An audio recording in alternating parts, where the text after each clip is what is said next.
as art activities go, this is one of the easiest, but the outcomes are always fantastic. Today I'm going to show you how to create brilliant, colourful patterns using positive and negative shapes. Now, what's a positive and negative shape?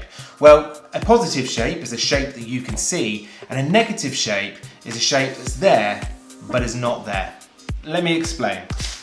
See, we can all see the triangle, right? But if I cut that triangle out, then the triangle's there, even when it's not there. And this empty gap, this space here, that's the negative shape. And that's really important because if you can see the positive and the negative shapes, it will make you much more successful when it comes to drawing and painting.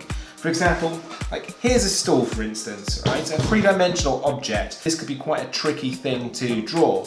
You have the outside shape or the positive shape, and that's got lots of lines.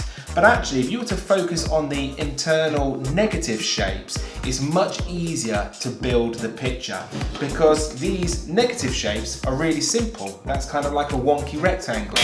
So positive and negative shapes is a really important thing for young people to learn, and it will really help them when it comes to their drawing later on as they develop further. Now, aside from that, there are loads of benefits to doing this art activity, whether you're doing it with year 1 pupils all the way up. They're going to understand about colour, what colours go well together, what colours don't go well together, contrast, things like that. They're going to gain more cutting skills, which is always a great thing to practice. Everyone can do it because you can make this as simple or as complicated as you want, and it always looks fantastic. And it looks brilliant when put on display, especially when you have loads of them together. So enough of me waffling on about it. This is how you actually make it.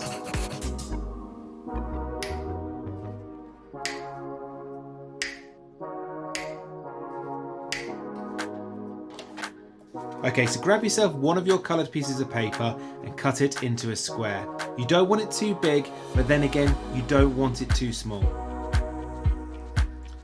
Then on all 4 sides of that square, you want to draw a simple shape.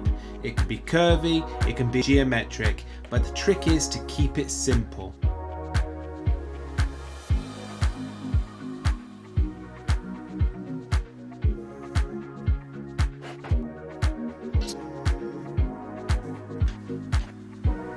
And once you've done that, cut out those shapes and put them to one side, and whatever you do, do not throw them away. Right, so take the remainder of your square and place it in the middle of your other sheet of paper.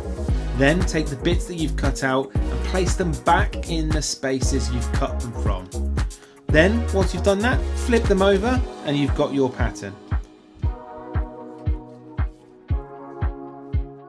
And then all you need to do is try and find some Pritt stick from somewhere in your school and then stick it down.